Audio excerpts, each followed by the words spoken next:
Miranda Cosgrove is back as Carly Shay in the Paramount Plus reboot of iCarly. Rose Byrne takes on 1980s feminism in Physical on Apple TV Plus. Two of the four shows that we're going to be talking about today on TV news and reviews. Let's get to it.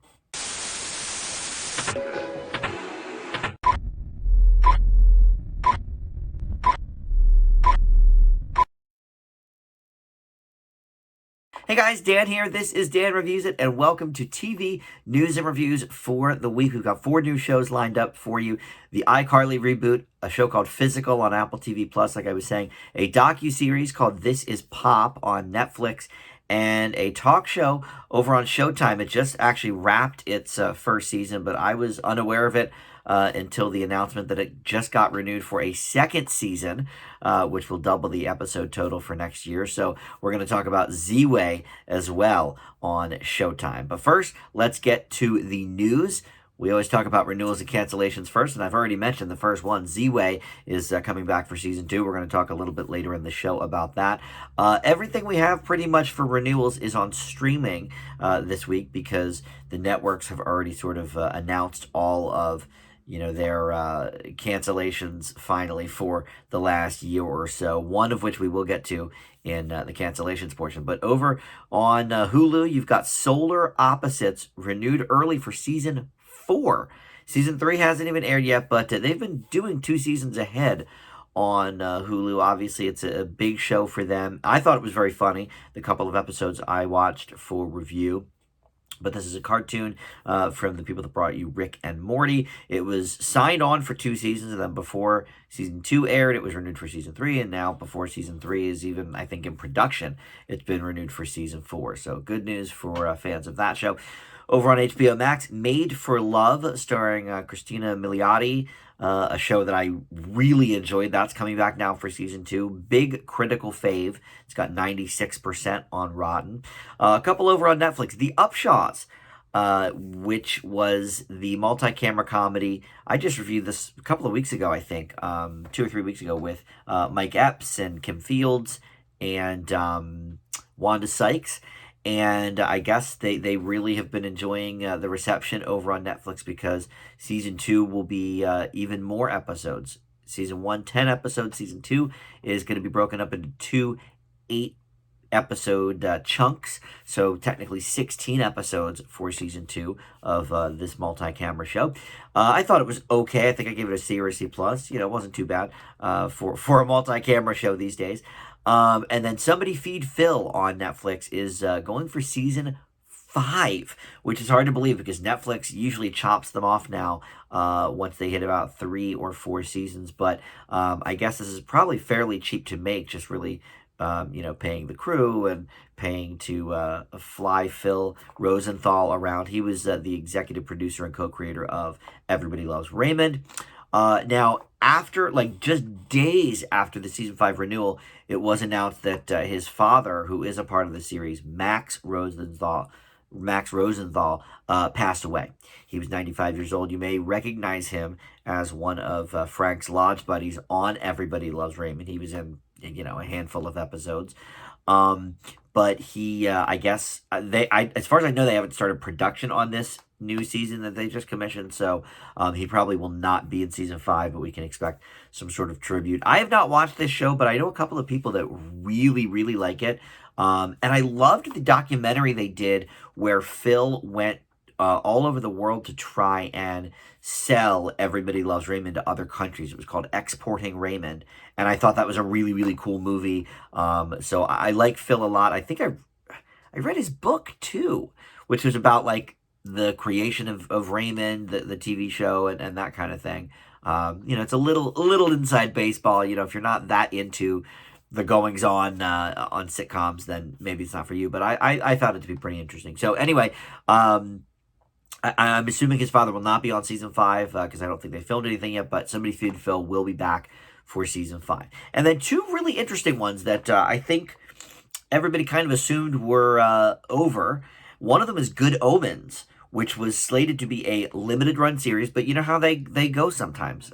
On occasion, they are so successful and so beloved that the network decides to commission more episodes. It happened recently with The Flight Attendant on HBO Max. That was supposed to be a one-off limited series, and they all decided to go ahead with a season 2. So Good Omens, I reviewed the whole thing in full, and I enjoyed it. I think I gave it maybe a B+. But Amazon has decided that even though the book that it's based on, they've sort of covered all the territory in there, so this will take the story beyond the Terry Pratchett and Neil Gaiman novel. They have set a season 2 for Good Omens, so we can look forward to that at some point, probably in 2022. And then For Life, this is not so much a renewal, but the TV show For Life may be getting a second life because IMDb TV, which is a streaming service that is free, but they've started to do some original programming. They have that show Alex Rider that I didn't particularly care for, but I guess it did pretty well in their ratings because they have a season 2 coming out of that. But they will be running the first 2 seasons of For Life. I don't know if they're going to be on Hulu still as well, or if it's just shifting over. But again, IMDb TV is a free app, so you do have to watch a few commercials with your shows, but for me, that's no big deal. I've been used to that. But they have sort of made an announcement saying that if the first 2 seasons are well received, people really enjoy watching them, they may proceed with a season 3 for that show. So if you're a For Life fan, there could be hope for you. Now, on the other end of the spectrum, the one cancellation I have to talk about this week, just a gut punch for me, Good Girls is officially done. NBC was in talks with Netflix. They had never officially canceled it, but they were in talks with Netflix because the repeats of the previous seasons have been doing gangbusters on Netflix, way better than the live airings on NBC have been doing. But Netflix has decided to pass. They're under new management now. So the woman that was sort of the head of their programming that picked up things like Designated Survivor and Lucifer after they got canceled, she's left, or if she's still with the company, she's doing something different. So it's a different person now in charge of all those decisions, and apparently they have some sort of different take on it because they're not probably going to pick up too many other, from linear networks to Netflix. So there are still, I think, 4 episodes remaining on the current Good Girls season, which is season 4. They had even tried to talk to NBC about doing just a final 5th season just to wrap things up, and just couldn't come to terms on it. So I imagine we're going to be left with a cliffhanger, which is a real bummer. Every season they end on a good cliffhanger. So I assume since all these episodes have been shot already, it's going to be a cliffhanger finale, which is always a bummer. But a show that I really enjoy watching, so that will be going away now officially. All right. A couple of other odds and ends, and then we'll get right to the news. We've got Amy Schumer having another show coming to HBO Max. So she's doing a few streaming things. She's got more episodes of Inside Amy Schumer that are coming to Paramount Plus, because of course they own like the Comedy Central library and everything. So she's going to be making new ones of that. And then she already did for HBO Max Expecting Amy, which was chronicling her pregnancy and all of that kind of stuff. So in this one, Amy Learns to is the official title. As you would imagine from the title, she's learning how to do new skills. And the sort of hook in this one is she's going to look to experts from her husband's hometown of Martha's Vineyard for this guidance. And I like Amy Schumer. I know she's very divisive. A lot of people do not care for her, but I always thought she was very funny. I liked Inside Amy Schumer. I didn't see Expecting Amy, but I'm all for this show, so we'll see about that. And then a few awards, things of note. The Peabody Awards and the Daytime Emmys were both announced in the last week or so. Peabody winners. So they basically pick on the Peabodys. It's not really a... maybe it's an internal nomination process, but it's not like they go and say, okay, here's who got nominated, here's who won. It's just basically for excellence in media. And they've decided to add, I don't know if it's for this year or next year, but they decided to add some sort of like, I I forget what they're calling it, but it's basically like podcasts and things like that that are going to fall under that umbrella of like informational something or other. But they do movies, typically documentaries. For example, Crip Camp, one of my favorite docs from last year on Netflix, got honored. But the television winners, they sort of parse them out day by day. Like there were 3 different days, I think, where they sort of announced the different winners. But I honestly approve of like all of these. I think these are fantastic choices. Most of them are new shows for the year. One of them is an old favorite.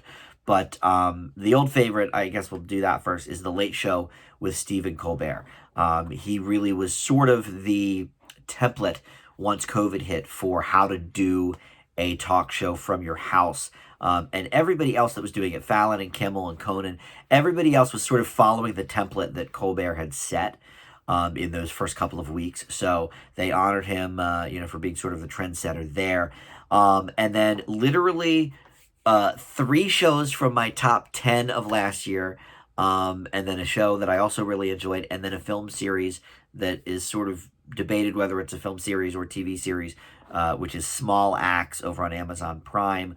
But I loved a lot of that too. One of those movies ended up in my top 25 of the year.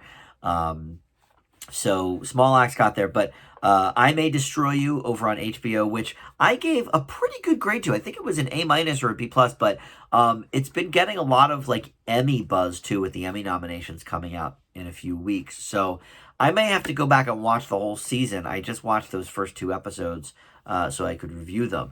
But the 3 that were in my top 10 of 2020 that won Peabody's, The Good Lord Bird with Ethan Hawke on Showtime. I thought that was fantastic.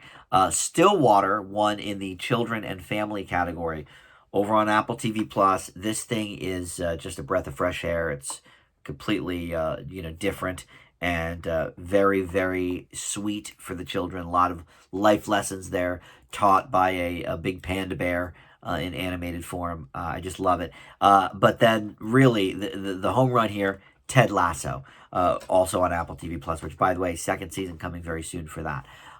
Everybody loves this show. I am one of them.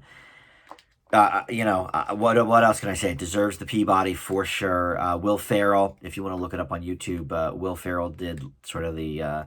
they didn't like have an award ceremony, I guess, because of COVID restrictions, or maybe they never do. I don't know, but Will Ferrell did sort of a video talking about how great this show is and all of that. So great to see all of those things winning Peabody Awards. I think well deserved. And then for the daytime Emmys, just a few items of note, really. General Hospital won in the Best Drama category.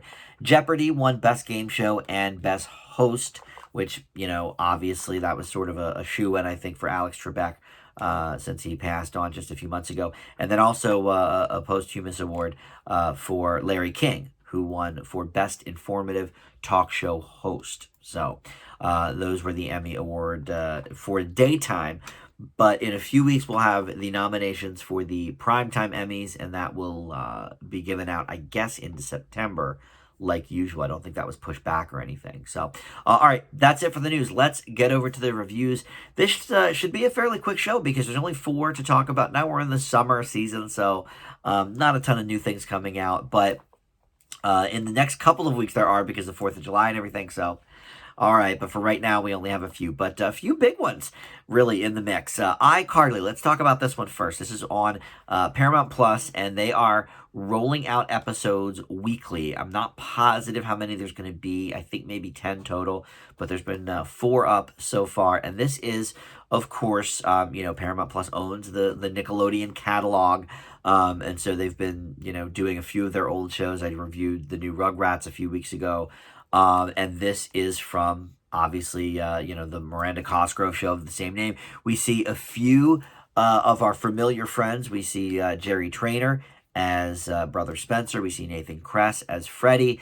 However, it's been very, very talked about that our good friend Jeanette McCurdy is not returning. In fact, she has retired from the biz entirely, and there's no bad blood between her and Cosgrove, but with some of the production staff of the program, including Dan Schneider, who created the original show. And if you know him, if you know, he is such an anomaly to me because I know him best as a kid.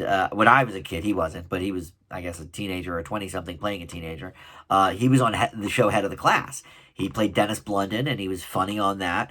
And then in the mid-90s, his name started popping up on all these different Nickelodeon shows, and I was like, is that the same dude from Head of the Class? Turns out, yep, he sure is, and he created a lot of Nickelodeon stuff, including Drake and Josh and Henry Danger and all that and the Amanda Show, and so a lot of those, late 90s, early 2000 shows were him. But McCurdy had a lot of things to say about her bad work environment, her bad work experiences, and that she was too young to really understand what any of that was going on. But she has no bad blood with Cosgrove, but it's a bummer that she's not in it because, the two of them together were pretty classic. Now, I'm not a huge iCarly fan. This started in 2007, so I was already, 20... I guess I would have turned 30 that year.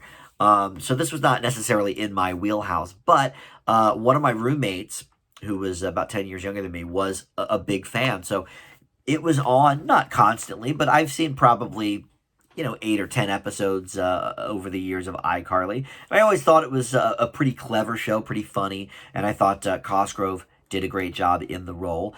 So I'm familiar enough with it to sort of know how the show is supposed to feel and all of that sort of stuff. But this takes place basically, I guess more or less in real time because the show just went off the air, I think in 2011 or 2012. So it's been less than 10 years since the program was on. And this takes place, several years after the events of that show. Makes sense. Everybody's kind of growing in age. But Carly has moved back to Seattle here, which sort of explains, maybe Sam missing. And they do talk about the Jeanette McCurdy character a little bit in the pilot about how, I can't do iCarly again without her. That wouldn't be fair and all that kind of stuff. So, all right, I like that they sort of acknowledge that she's not in it. But Carly decides to revive the iCarly show. And Spencer and Freddie help her get that off the ground, and to sort of replace the Sam character, we do have a new cast member played by Millicent Benson, or no, she's the little daughter. Lacey Mosley plays Harper, who is Carly's roommate and dear friend, and then the daughter actually is Freddie's adopted stepdaughter. That's what it is. It's not her roommate's daughter. But anyway, so she gets the band back together essentially. Meanwhile, Spencer's trying to make his art career thrive. Look, this show, hasn't really missed a beat. And what's nice about a show like this is not that much time has passed. Like, I think other than Roseanne / The Connors, most of these reboots that we've seen lately with the original cast intact, aren't that great because so much time has passed that people have sort of lost their steps a little bit. And, that era of television, is sort of bygone. It's kind of what made Will and Grace work as well, because that show had only been off the air not even 10 years, I think. And so we get the same thing here with iCarly. We still have that multi-camera setup, the laugh track, the whole thing. But we're into the now. Obviously she was one of the first, when I think of like early adopters on television and film of, the internet age and the YouTube era. I mean, iCarly, I think, predated YouTube when it comes down to it. So, she was obviously sort of an innovator, this character was, in that regard. And the show was, I guess, too. But the laughs are still here. She has not lost a step as Carly. And I don't, Spencer, this guy, Jerry Trainer, I don't know what else he's done outside of the Nickelodeon universe, because he was, he appeared in Drake and Josh, and he's done a couple of things, but I always thought he was very funny on iCarly, and he's great here again. That their relationship is sort of right back into it. there's not much to say about this other than if you liked the original series, I don't think you will dislike this. I think you will miss Sam. I think that's for sure. Jeanette McCurdy was such a huge part of this show, but everything else, the humor elements, I think are still intact. There's been a little bit of hubbub online about the cursing, and yes, I think in the one episode they say bitch and whatever, but it's not like Netflix style cursing here. When you consider that most of the people that are going to watch this show are people that grew up with the original, people that are about the same age as Miranda Cosgrove and sort of grew up with her, I think it makes sense. It's part of the reason that they weren't going to do Lizzie McGuire anymore, that reboot, because Hilary Duff wanted it to be a little bit more grown up. She didn't want to be, dropping F-bombs or something, but she wanted to be in more grown up situations, and Disney said no. So she walked. But, here they're doing a lot of similar things, but updating a little bit for people who are a little bit older. I enjoyed this very much. I think if you're a fan of the original iCarly, you're going to like this. It gets an A- from me. Up next, we're going to talk about Physical on Apple TV Plus. This is a highly touted show because Rose Byrne is the star of it, another one of these movie stars turning to a streaming show. And this takes place in San Diego in the 80s, and it's sort of a little bit based around the Olivia Newton-John song Physical. Because this is the era. It's the very early 80s. She's got the big teased hair, like Olivia Newton-John did in that video. And we see sort of in the opening scene that in the mid-80s, this character, Sheila Rubin, has become a big time, physical trainer, aerobics instructor with like the VHS tapes and kind of thing that Jane Fonda did. So we see that, and then most of the show is the flashbacks, though, to how she got where she is. So we start, 4 or 5 years earlier, and so it's a lot of great music from this era, and all of it, not a lot of it is super obvious either. Like there's a Flock of Seagulls song in there, but it isn't the big hit Iran. It's sort of their minor hit Space Age love song. I appreciated that because it really worked for the time. Rose Byrne, as always, is great. I've been a fan of hers for a long time. And Apple TV Plus releases the episodes weekly, but they put the first 3 up right away. So I watched the first 3 of these, much like I did with iCarly, actually. I watched the first 3 of those. I had a little extra time this week since there's only 4 shows, so I watched 3 episodes of each. But these episodes are in some ways hard to watch. I think this is going to be a divisive show because it's hard to get behind really any of the characters. We see some of them that, like Sheila, I felt bad for in many aspects because she was your typical, early 1980s housewife where it was that era of, the women were still expected to not work and have food on the table at 5 p.m. for their husband when he gets home. And then, he's a jerk off and, is kind of a failure at his business, but she's got to build him up and she, has to make him feel like a big man and all of this kind of stuff. Stuff that is very frustrating to watch in 2021, yet is so accurate, to the time period. And we see, or we hear, I should say, a lot of Sheila's internal monologue as well. And I think that will be divisive as well, not necessarily because of the structure of it, but she's just kind of a nasty person. She's got an eating disorder of her own, but she also sort of judges a lot of other people around her for their weight issues and struggles and that kind of thing. So she does come off, I think, rather unsympathetic. And so I'm not sure, people will fully be able to get behind her character, but she rocks it so much, really just lighting up the screen with every scene she's in, which is just about every scene. I mean, this is for sure her show.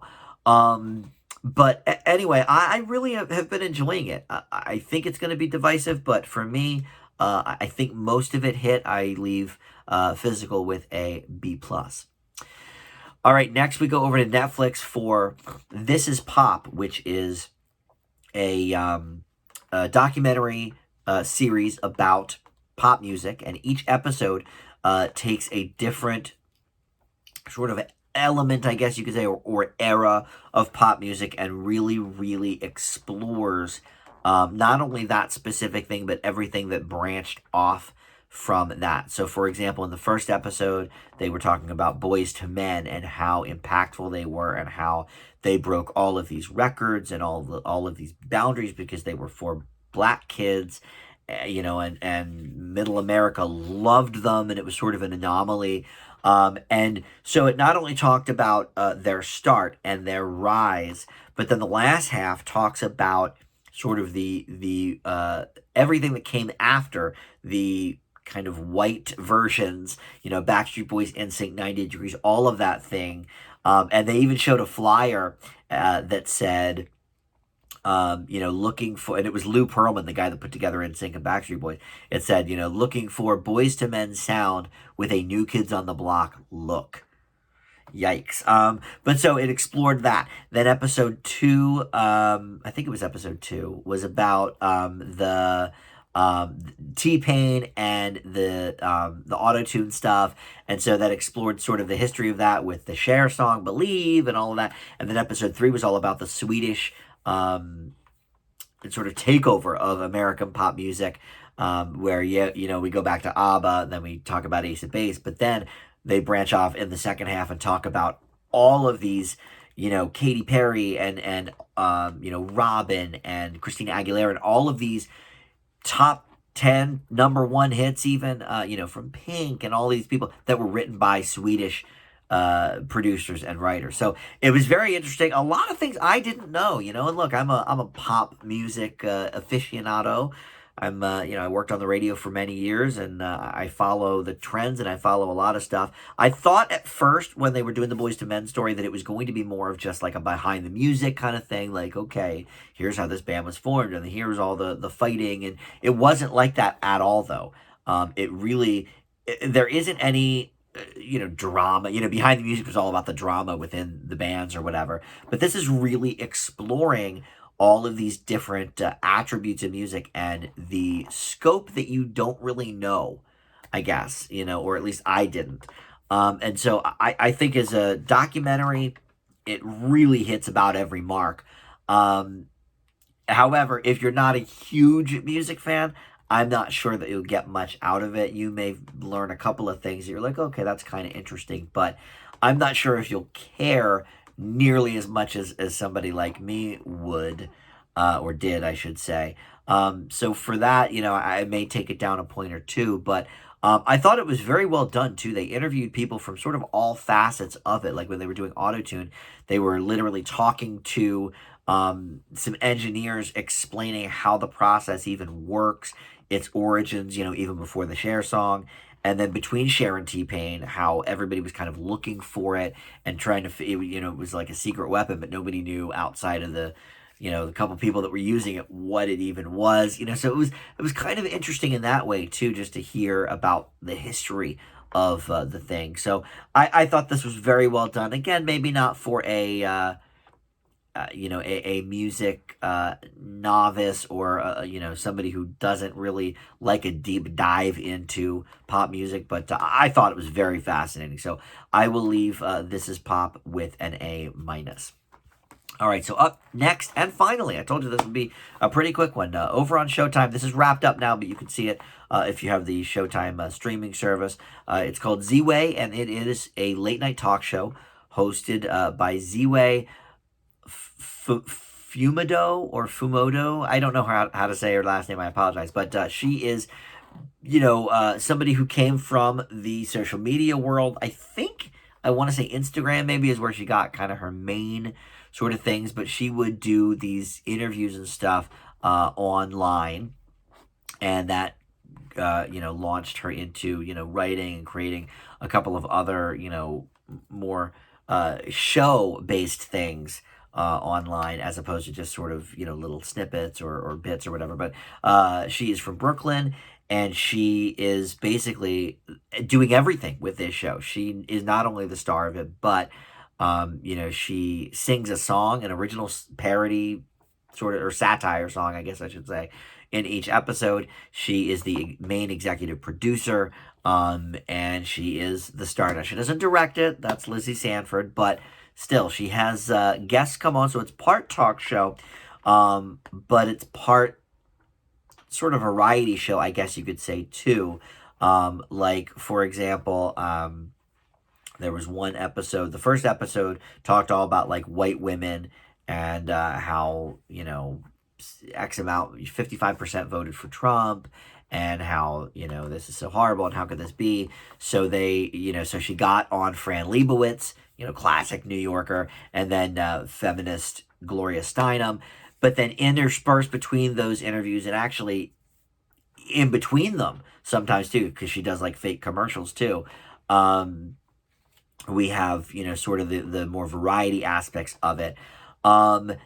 Second episode was all about beauty standards. Third episode was about wealth hoarders. Like I said, those, were the three I watched. But it's a lot about race, more than I think I would like, especially when she sort of, her very first guest in that first episode is Fran Lebowitz, and it's almost like she's attacking her right out of the gate, kind of for being white. And Fran, diffused the situation, but I felt kind of uncomfortable watching it, because I didn't think she was being very nice to her. And since I'm unfamiliar with Ziwe, it kind of turned me off. I was like, well, this is not going to go very well. But then as it went on, I was enjoying it more and more, because her interview with Gloria Steinem was great. In the Beauty Standards episode, she interviewed the Bachelorette that they had on, the Black Bachelorette that sort of got all this press recently, for being, sort of trailblazer in that universe. So I thought that was interesting. Bowen Yang from SNL was on the third episode. So I think her interviewing actually is fairly decent.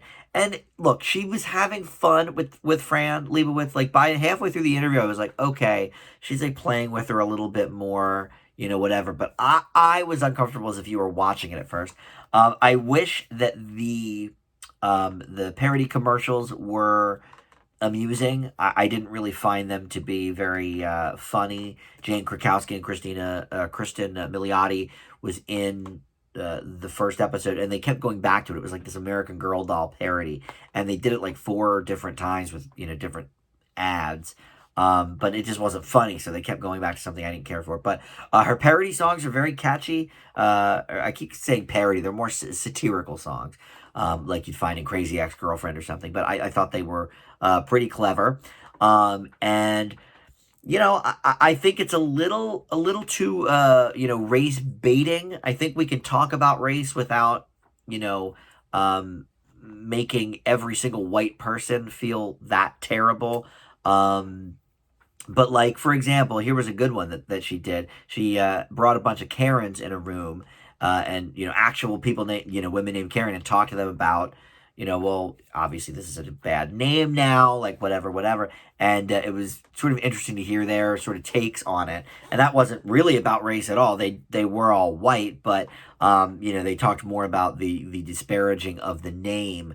So I think she can step out of that race bubble sometimes, and get some interesting comments from that. But just the same, I really enjoyed her interview with the first Black Bachelorette, and obviously race was sort of at the key of that interview. So I think she's actually a decent interviewer, and I think one of her sort of what she's known for is not asking softball questions and sort of surprising the guests with some thought-provoking or maybe hard questions or what have you. And so she seems to be doing that just fine here. So maybe it just took me a little bit to get used to her style from that first episode. I'm just not sure that's the interview they should have opened with, because it made me a little uncomfortable. They should have maybe opened with Gloria Steinem, who she was seemingly a little bit nicer to. But anyway, overall, I think this show has a lot of potential. Like I announced earlier, it was renewed for season 2 already. So, but not bad overall. I give Ziwe a B. So 4 good shows, that's always what we like to hear. So coming up next week, I know there's been a couple things that premiered already. I'm very excited about this Disney Plus show, The Mysterious Benedict Society, because I actually read the book. I found the book at a museum, the Spy Museum actually, and it's about these little kid spies. I was like, oh, this seems kind of interesting. It's like a high school kind of book, but whatever. I read it and I loved it. I thought it was great. So when I heard they were doing a show, was very excited about that. So we'll talk about that and a few other things. I know there's a couple new shows on Netflix, but that's going to do it. Thank you so much for watching, and we'll see you back here next time. Bye.